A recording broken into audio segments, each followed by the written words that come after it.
আসসালামু আলাইকুম ফ্রেন্ডস ইমোতে আপনি ব্লক হয়ে গেছেন, আপনাকে ব্লক দিয়েছে, আপনি ব্লক করেছেন, আপনাকে কেউ স্ক্রিনশট নিচ্ছে, ইমোর ভিডিও রেকর্ড করে নিচ্ছে। এত বড় একটা বেজালের মধ্যে আছেন ইমো নিয়ে। আজকে আমি এই বেস্ট টিউটোরিয়ালটি জব আপনাদের জন্য নিয়ে আসলাম। আপনাকে কখনো স্ক্রিনশট দিতে পারবে না, আপনার ভিডিও রেকর্ড করতে পারবে না, স্ক্রিন রেকর্ড করতে পারবে না, আপনার ইমোটি আপনি প্রোটেক্ট করে রাখতে পারবেন। আর আপনাকে যদি কেউ ইমোতে ব্লক দিয়েছে তাহলে আপনি তার সাথে কীভাবে যোগাযোগ করবেন, অথবা আপনি ব্লক করে দিয়েছেন খুঁজে পাচ্ছেন না, এই সবগুলো টিউটোরিয়াল নিয়ে আজকের এই ভিডিওটি। যদি নতুন হয়ে থাকেন আর ইমো ব্যবহারকারী হয়ে থাকেন, ভিডিওটা মাস্ট ওয়াচ করবেন। আর ভিডিওটা শুরু করার আগে, হ্যালো ফ্রেন্ডস, আমি মোহাম্মদ কাউসার, বাংলা মোবাইল ল্যাপটপ টিপস চ্যানেলের পক্ষ থেকে আপনাকে জানাচ্ছি স্বাগতম। নতুন হলে এখনই সাবস্ক্রাইব করে ফেলুন, করে থাকলে অসংখ্য ধন্যবাদ। তাহলে চলুন ভিডিওটি শুরু করা যাক।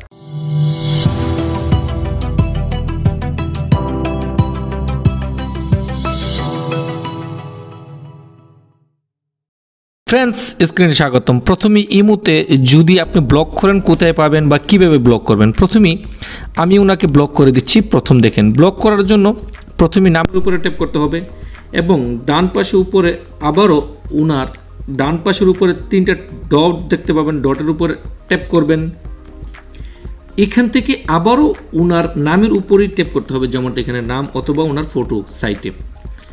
আবারও ডান পাশে তিনটা ডট পিন রয়েছে, এখানে ট্যাপ করবেন। এখানে ট্যাপ করার পরে কিন্তু দেখেন এখানে চলে আসলো ব্লক। আর আপনাকে এখান থেকে এই যে এটাকে অন করে দিতে হবে, যেমনটা আমি এখান থেকে অন করে দিলাম। দেখেন অন করার সাথে সাথে লেখা আসলো আপনি কি ওনাকে ব্লক করতে চাচ্ছেন। ইয়েস, ব্লক আমি চাচ্ছি। ফ্রেন্ডস, আমরা তো ব্লক করে দিলাম, এখন ব্লক থেকে আনব্লক কিভাবে করবে। আনব্লক করার জন্য প্রথমে আপনাকে ইমোর মধ্যেখানে ডান পাশে থেকে বাম পাশে আপনাকে টেনে দেখতে হবে যে ফ্রেন্ডস ব্লক করে দিলেন। এখন নাম্বারটা খুঁজে কিভাবে আনব্লক করতে হবে, আপনি ইমোতে চলে যাবেন। ইমোতে যাওয়ার পরে একদম বাম পাশে একটা প্লাস চিহ্ন দেখতে পাবেন, এই প্লাস চিহ্নতে একটা ট্যাপ করবেন এবং এখানে লেখা রয়েছে দেখেন মোর, একদম শেষে মোর একটা ট্যাপ করবেন। করার পরে কিন্তু এরকমভাবে চলে আসবে। এখান থেকে আপনাকে যে ছোট্ট একটি কাজ করতে হবে নাম্বার আনব্লক করার জন্য, এই যে দেখতে পাচ্ছেন security and privacy, just security and প্রাইভেসিতে ট্যাপ করবেন। করার পরে কিন্তু ফ্রেন্ডস এখানে দেখতে পাচ্ছেন এই যে ব্লকেট লিস্ট, আপনি কয়জনকে ব্লক করেছেন এখানে কিন্তু টোটাল লেখা রয়েছে। এখান থেকে আপনি কিন্তু ওনাকে আনব্লক করতে হবে। তাই আমি এখানে ট্যাপ করব। করার পর এখানে অনেক বড় একটা সিরিয়াল চলে আসলো। এখান থেকে আপনাকে খুঁজে খুঁজে বের করতে হবে আপনি যে কাঙ্ক্ষিত যাকে ব্লক দিয়েছেন ওনার নাম। আর যদি উনি নাম চেঞ্জ করে থাকে তাহলে অবশ্যই ওনার ফটোটা দেখে আপনাকে ফাইন্ড আউট করতে হবে। তো আমি খুঁজে বের করতেছি ওনার ফটো এবং নাম। যেহেতু আমি এখনই ব্লক দিয়ে রেখেছি তাই ওনার নামটা কিন্তু চেঞ্জ হতে পারে, অন্তত ফটোটা যাতে চেঞ্জ না হয়। দেখেন নামটা কিন্তু চেঞ্জ হয়ে গেল, ফয়সাল ভুইয়া, কিন্তু ফটোটা কিন্তু এইটাই। তো আমি এখান থেকে এটাকে আনব্লক করব। করার জন্য এখানে একটা আনব্লকের ট্যাপ করব, এই যে আনব্লক হয়ে গেল। তো ফ্রেন্ডস এখান থেকে কিন্তু আনব্লক হয়ে গেল। আপনি যদি একটু খেয়াল করে দেখেন প্রথমে কিন্তু এখানে যে নামটা ছিল ফয়সাল ভুইয়া কিন্তু ছিল না। আমি যদি মাই লিখি তাহলে দেখেন এখানে কিন্তু চলে আসলো না, ফয়সাল ভুইয়া যদি লিখি দেখেন আমার কিন্তু ওইটা জাস্ট কাউসার নামে কিন্তু ছিল। আমি যদি একটু হাই পাঠাই দেখেন এই যে ফ্রেন্ডস, আপনি যদি একটু খেয়াল করে দেখেন এখানে কিন্তু জাস্ট লেখা আসলো কাউসার, কিন্তু আমি কিন্তু ব্লক করার পরে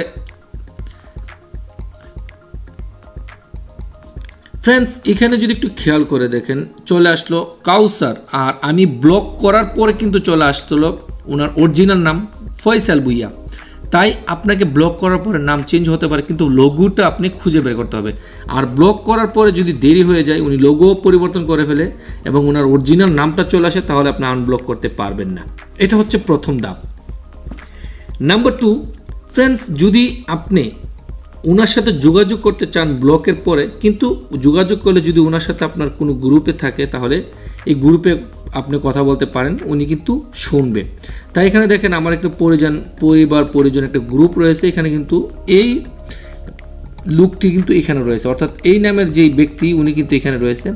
আমি ব্লক দিলে অথবা আমাকে দিলেও কিন্তু আমাকে যদি উনি ব্লক দিয়ে দেয় তাহলে কিন্তু আমি ওনার সাথে চ্যাট করতে পারবো গ্রুপের মাধ্যমে। ওকে, ক্লিয়ার। এখন কথা হচ্ছে নতুন একটি আপডেট চলে আসলো। আপনি যদি আপনার এই নোটিফিকেশন বাটন থেকে যদি নোটিফিকেশন বাটন থেকে এরকমভাবে টান দেন তাহলে কি আসে দেখেন। আমি একটু টান দিচ্ছি, এই যে দেখেন টান দেওয়ার পরে কিন্তু এখানে নতুন একটা সিস্টেম চলে আসলো হিডেন চার্ট, যেটা আগে কখনোই ছিল না। তো আগে না থাকার কারণ এখন নতুন তারা এটাকে সংযোজন করেছে। তো আমরা এখান থেকে ট্যাপ করব, করলে অ্যাড চার্ট, আপনি কার সাথে হিডেনভাবে চার্ট করতে চাচ্ছেন এখানে আমি অ্যাড চার্ট দিয়ে দিলাম।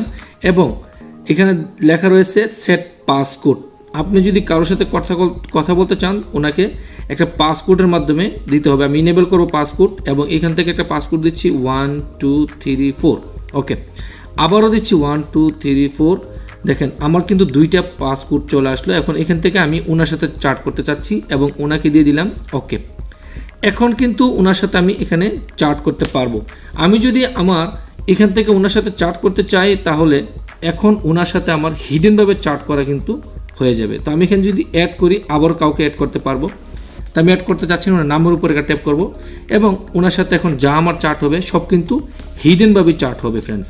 তো এই যে হিডেনের যে একটা ট্রিক এখান থেকে যে আপনি দেখতে পাচ্ছেন 1 2 3 4, এই যে হিডেনভাবে যে একটা ট্রিক, এটা কিন্তু আপনি ওনার সাথে হিডেনভাবে চার্ট করতে পারেন। নাম্বার 3, আপনাকে যে এখন আমি হিডেন চার্টটি আমি বর্তমানে হাইটও করতে পারবো, যদি ট্যাপ করে ধরে রাখি এখানে হাইড করতে পারবো। সাইটে ট্যাপ করলে এটা পাসওয়ার্ড দিয়ে আপনি এটার ভিতরে চলে যেতে পারেন এবং এখান থেকে আপনি চাইলে দেখেন ওনার নামের উপরে ট্যাপ করে ধরে আপনি এটাকে ডিলিট হিস্টোরি করতে পারেন। দেখেন ওকে, তো এখান থেকে আমি এখন ডিলিট করে দিলাম, আমাদের হাইড চার্টের দরকার নেই, আমি এটাকে হাইড করে দিলাম। নতুন একটা সংযোজন করেছে তাদের সিস্টেমটা, আমার কাছে খুবই ভালো লাগলো, আপনাকে আমি দেখানোর চেষ্টা করতেছি।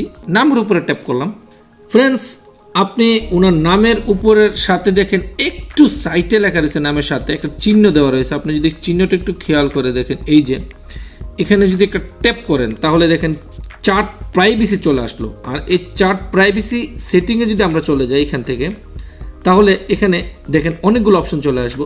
আসার পরে প্রথম অপশনটা দেখেন এখানে নাম্বার 1 এবং এখানে যদি একটু খেয়াল করে দেখেন 2 3 4 এবং লাস্ট রয়েছে 5।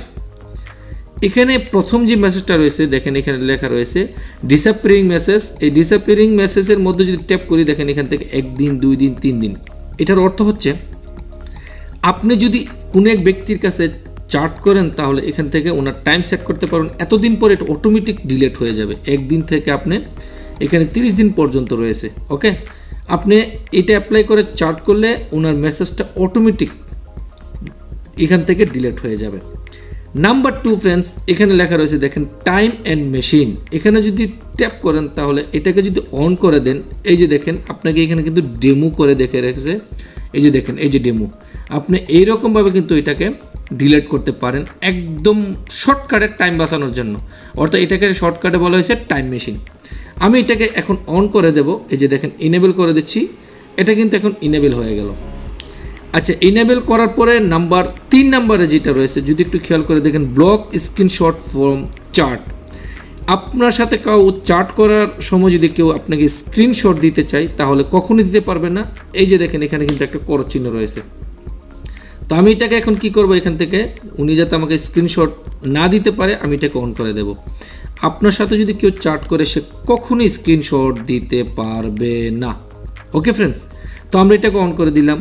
4 নাম্বার আপনি যদি একটু খেয়াল করে দেখেন এখানে রয়েছে block share download and copy for, এখানে অনেক কিছু রয়েছে সি। তো আমরা এখানে যদি একটু ট্যাপ করি এখান থেকে কিন্তু বিস্তারিত আরেকটু লেখাটাও চলে আসলো। একটু খেয়াল করে দেখেন এই যে চার্ট করার সময় আপনার এটা শেয়ার করতে পারবে না, ডাউনলোডও করতে পারবে না কোনো কিছু। আপনি এটাকে অন করে দেন, যেমনটা আপনি এখানে অন করতে পারেন। ওকে, তো আমি এটা চাচ্ছি না, সমস্যা নেই, যেহেতু আমি পরিবারের সাথে কথা বলি, আউটসাইড কারোর সাথে কথা বলি না, তাই আমি এটাকে অন করে রাখতেছি। এবং শেষের যে অপশনটা রয়েছে এটা সুপার একটা অপশন, ব্লক স্ক্রিনশট ফর কলস। আপনি যদি এটাকে অন করেন আপনার সাথে কথা বলার সময় কেউ স্ক্রিনশট দিতে পারবে না। এটা হচ্ছে গুরুত্বপূর্ণ একটা জিনিস, এটাকেও আপনি অন করতে পারেন। তো ফ্রেন্ডস, এইটা অন করলে আপনি 100% না হয় 99% সিকিউর নিজেকে ভাবতে পারেন। একদম শেষ পর্যায়ে বোনাস একটা ট্রিক আজকে আমি আপনাকে দেখাতে যাচ্ছি ফ্রেন্ডস। বোনাস ট্রিকটা হলো আপনাকে কেউ হ্যাক করছে কিনা কীভাবে আপনি চেক করবেন আপনার ইমোটা হ্যাক হয়েছে কিনা। এখান থেকে আপনি বাম পাশে প্লাস চিহ্নতে ট্যাপ করবেন, করার পরে মোর অপশনে ট্যাপ করবেন। এখান থেকে আপনি চলে যাবেন ডাইরেক্ট ফ্রেন্ডস, এখান থেকে সুন্দর করে লেখা রয়েছে সেটিং অপশন। আপনাকে এই সেটিং অপশনের মধ্যে একটা ট্যাপ করতে হবে।